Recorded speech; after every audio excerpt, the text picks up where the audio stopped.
Tout comme les Israélites dans le désert, beaucoup de personnes aujourd'hui encore se demandent si Dieu, oui ou non, est avec nous. C'est une question, on pourrait dire, transcendantale. C'est une question qui vient du cœur. C'est une question qui dévoile la crudité de la vie en même temps qu'elle dévoile l'épuisement de celui qui souffre. Dieu est-il, oui ou non, avec nous? Il y a basiquement deux critères pour déterminer si Dieu est oui ou non avec nous. Et le critère le plus commun, celui que la plupart des gens utilisent, c'est ce critère extérieur, externe. C'est le critère qu'avaient utilisé les Israélites dans le désert. Selon ce critère, les Israélites se sont demandé si oui ou non Dieu était avec eux. Et voyons un petit peu le contexte. Les Israélites venaient de quitter l'Égypte. Ils étaient encore dans le désert. Ils n'étaient pas encore arrivés au mont Sinaï. Dieu ne leur avait pas encore révélé les 10 commandements. Cependant, ils avaient déjà vécu plusieurs miracles, à part la traversée de la mer Rouge et d'être délivrés de la persécution du Pharaon. Lorsqu'ils sont arrivés à leur premier campement, il y avait de l'eau, mais cette eau était la mer. Cette eau était imbuvable. Alors les Israélites se sont plaints. Ils ont murmuré contre Dieu, contre Moïse, et Dieu a appelé Moïse et lui a donné des instructions afin de réaliser un miracle, de faire en sorte que cette eau amère devienne une eau potable.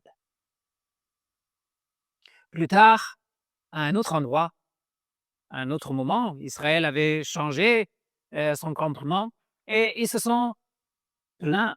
Ils ont murmuré contre Moïse et contre Dieu parce qu'ils n'avaient pas de quoi manger. Le Seigneur donna alors des indications à Moïse et les Israélites ont pu manger des cailles pendant plusieurs jours. Et à partir de ce moment, le fameux manna les a accompagnés pendant 40 ans. Ils sont partis de cet endroit où il y avait de la nourriture, où il y avait de l'eau, pour établir leur camp à Rephidim. Et c'est l'endroit du récit que nous avons lu aujourd'hui. Les Israélites étaient surpris. Et ils étaient stupéfaits.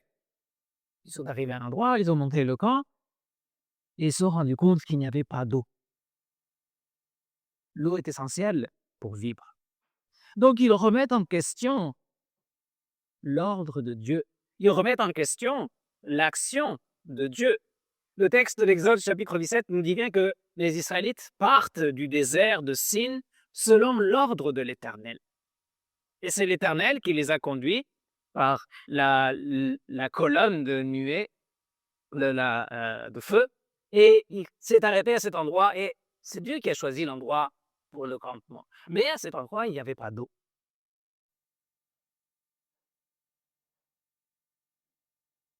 Le mécontentement est général. Les Israélites ont soif. On se dit que c'est normal d'être mécontent. Peut-être pas normal, mais si c'est naturel, c'est quelque chose qui nous arrive souvent quand on est dans l'inconfort. Et avec le mécontentement viennent le murmure, les plaintes de nouveau, les exigences et les accusations. Donne-nous à boire, dit le peuple à Moïse. Dieu est-il avec nous, oui ou non, puisqu'il nous a apporté à un endroit où nous allons mourir de soif? Le problème des Israélites est le même que l'on peut observer de nos jours lorsque nous traversons des situations difficiles. La plupart des gens pensent qu'être avec Dieu est synonyme d'avoir aucun problème dans la vie. Les gens pensent que Dieu est obligé de nous éviter tous les maux et toutes les mauvaises circonstances en ce monde. La fâcheuse conclusion à laquelle on arrive, c'est que puisqu'on souffre, puisqu'on est dans le malheur, alors Dieu n'est pas avec nous. Ils pensent, les gens pensent, que ces deux choses sont incompatibles, que Dieu et le malheur sont en complète opposition, que si l'on est avec Dieu, alors il ne devrait y avoir aucune souffrance dans notre quotidien. Vous est-il arrivé de penser de cette façon? Vous est-il arrivé de remettre en question la présence de Dieu à cause des situations difficiles que vous avez traversées? Vous est-il arrivé de vous demander si oui ou non Dieu était avec vous à ce moment-là ou encore aujourd'hui? Les Israélites se sont plaints et il semblerait qu'ils aient obtenu ce qu'ils voulaient. Ils ont exigé de l'eau et Dieu leur a donné de l'eau. On dirait qu'ils ont réussi à manipuler Dieu. Suite aux nombreuses plaintes, Dieu donne l'ordre à Moïse de frapper le rocher avec son bâton afin que jaillisse une source d'eau qui puisse désaltérer tout le peuple. Pourquoi Dieu ne leur avait pas donné de l'eau tout de suite? Voulait-il que les Israélites aient soif? Voulait-il les faire souffrir? Voulait-il leur provoquer ce manque? Dieu veut-il qu'on vive dans le péché? Dieu voulait-il que cette femme vive avec un homme qui n'était pas son mari? Dieu veut-il le malheur autour de nous? Bien sûr que non. Dieu a une idée différente à celle que nous avons, nous les êtres humains, et à cet endroit dans le désert aussi. Dieu n'avait pas fait partir son peuple d'Égypte pour le faire mourir de faim ou de soif dans le désert. Il avait un plan. Il avait un plan pour ce peuple. Il avait fait une alliance avec ce peuple. Donc, a priori, le critère extérieur n'est pas un bon critère pour déterminer si, oui ou non, Dieu est avec lui. D'ailleurs, la Bible dit que ce questionnement est un défaut, que c'est un péché, que c'est tenter le Seigneur. Si vous pensez que la présence de Dieu se détermine seulement en fonction de ce qui nous arrive extérieurement, alors vous arrivez souvent à la conclusion que Dieu n'est pas avec vous. Il doit y avoir forcément un autre critère à déterminer si Dieu, oui ou non, est avec nous. Et ce critère, c'est Jésus-Christ qui nous le donne. Ce critère, c'est Jésus-Christ lui-même. L'image de la soif est très facilement applicable à notre vie spirituelle. D'ailleurs, nous avons commencé avec les paroles du psaume 42 qui disent « Comme le cerf brame après les courants d'eau, ainsi mon âme crie après toi, ô Dieu. Mon âme a soif de Dieu, du Dieu vivant, comme si Dieu était une boisson et que nous avions besoin de la boire. » L'être humain a soif. L'être humain a soif lorsqu'il se rend compte qu'il est arrivé à la limite de ce qu'il peut supporter. L'être humain a soif lorsqu'il ne sait plus quoi faire face à certaines situations. L'être humain a soif lorsqu'il désespère en cherchant constamment une solution qu'il ne trouve pas. L'être humain a soif de Dieu, même s'il ignore que c'est Dieu qui peut désaltérer cette soif. Dans sa quête, l'être humain cherche quelque chose qui puisse le faire se sentir mieux que ce qu'ils sont en train de vivre. Quelque chose qui puisse leur faire sentir une paix profonde et intérieure. Quelque chose qui puisse leur donner du sens. L'être humain parcourt toutes les possibles sources d'eau sans jamais trouver quelque chose qui puisse véritablement le désaltérer. Et dans ce parcours, on entend le mécontentement, on entend les plaintes, on entend les murmures, on entend les exigences et les accusations. On rend Dieu coupable du malheur qui nous accable, on le rend coupable de notre soif et on finit par le rejeter, on finit par penser qu'il n'est pas avec nous, on finit par penser qu'il ne peut pas gérer la situation que nous sommes en train de traverser. Cependant, Jésus est venu précisément pour donner l'eau vive. L'eau qu'il a à vous donner est une eau qui désaltère véritablement. Jésus même a dit que celui qui boit de cette eau n'aura plus jamais soif, mais pas soif extérieurement. Celui qui boit de l'eau que Jésus lui donne reçoit exactement ce dont il a besoin dans sa vie. L'eau de vie, l'eau qui désaltère, jaillit du côté du Christ crucifié, de ce Christ mort pour nos péchés sur la croix. De son côté placé jaillit l'eau de la purification. Il est la source du pardon, il est la source de la réconciliation, il est la source de la vie éternelle. Dans les eaux du baptême, nous sommes reçus par notre Père céleste. Nous sommes revêtus de la justice du Christ. Nous sommes admis dans cette alliance éternelle. Celui qui se présente comme ce cerf qui a soif et qui brame après les courants d'eau, celui qui cherche de cette façon trouve en Jésus-Christ exactement la réponse qu'il a besoin d'entendre. Celui qui reconnaît son besoin de pardon, celui qui reconnaît les limites de ses capacités, celui qui se reconnaît pécheur, celui qui reconnaît qu'il ne mérite pas autre chose que la condamnation, celui qui a soif du salut, celui qui a soif de la grâce sera rassasié. Il sera rassasié en Jésus-Christ. Comment savoir si oui ou non Dieu est avec nous? Et pour le savoir, il faut se tourner vers la croix. Il faut se tourner vers la souffrance de l'innocent et pas vers mes souffrances. Il faut se tourner vers le sacrifice de l'agneau parfait. Celui qui regarde ses soucis se demande si oui ou non Dieu est avec lui. Celui qui regarde le Christ ne peut jamais douter de la présence de Dieu dans sa vie. La croix et le tombeau vide de Jésus-Christ sont la garantie de la bienveillance de Dieu, de la compagnie de Dieu, de la réconciliation, de l'adoption, du lien qu'il y a entre le Créateur et nous maintenant. Jésus-Christ est le rocher duquel jaillit une source d'eau inépuisable. En Jésus-Christ, la grâce de Dieu se renouvelle chaque jour.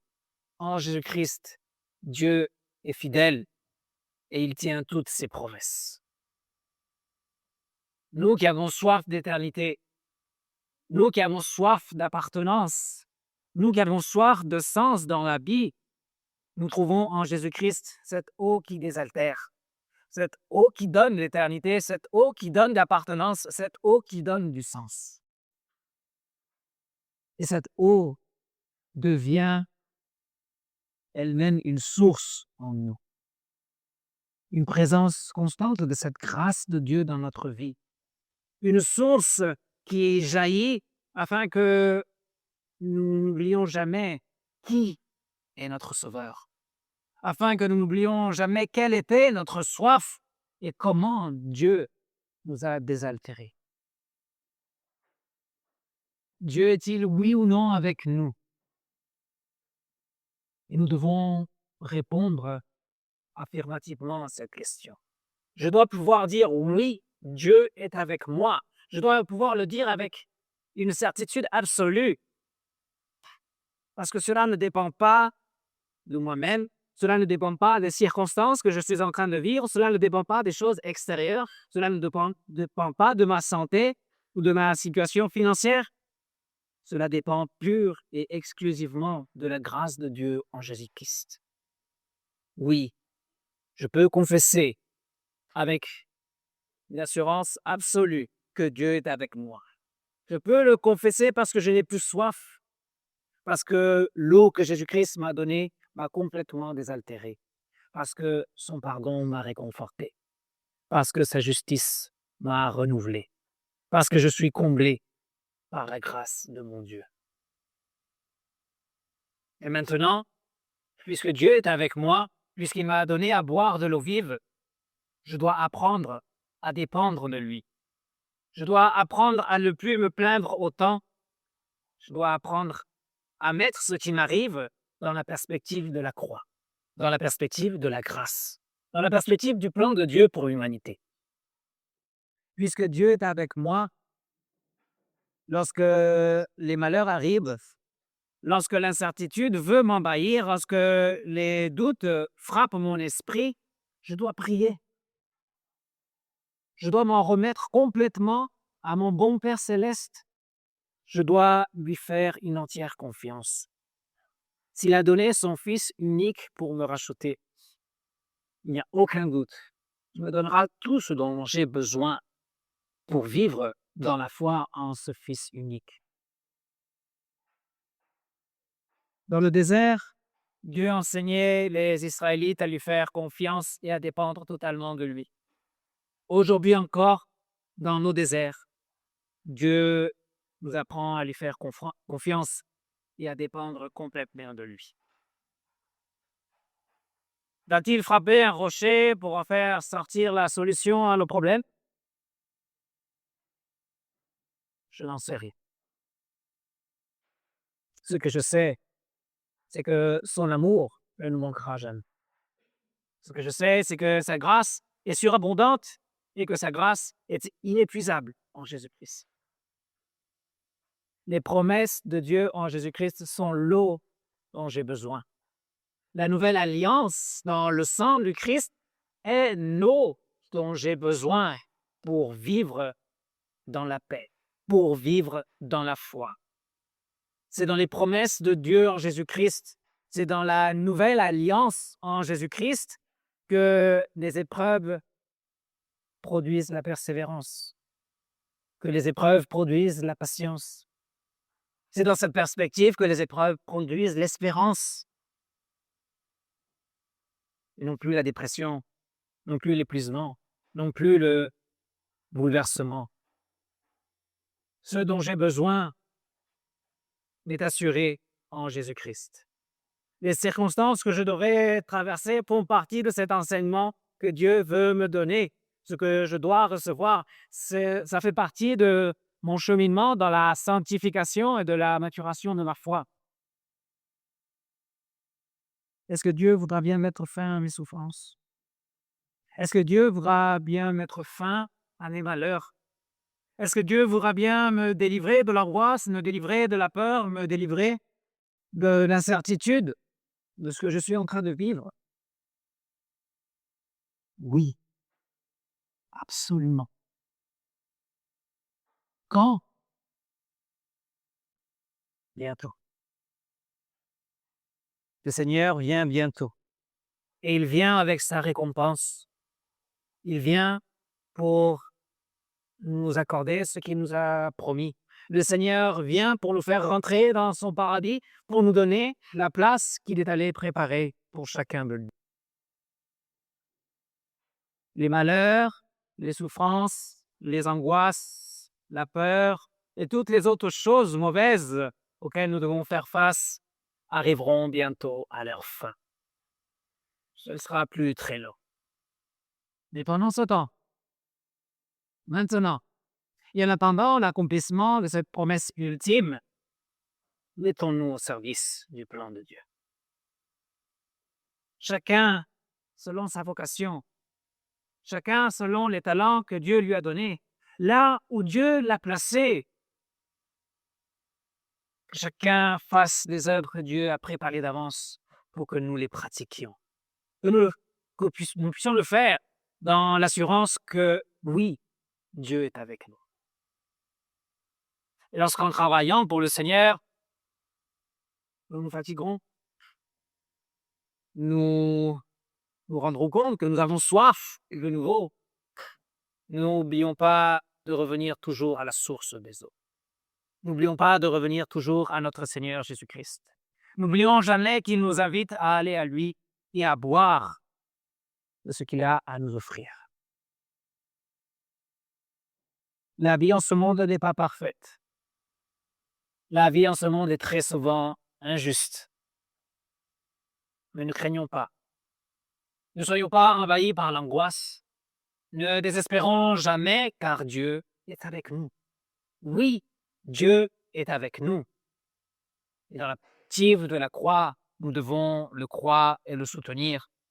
Marchons avec courage, marchons avec foi, suivons les pas de notre Maître et faisons savoir autour de nous que ces sources, que cette source d'eau est toujours disponible pour rassasier, désaltérer la soif de tout le monde.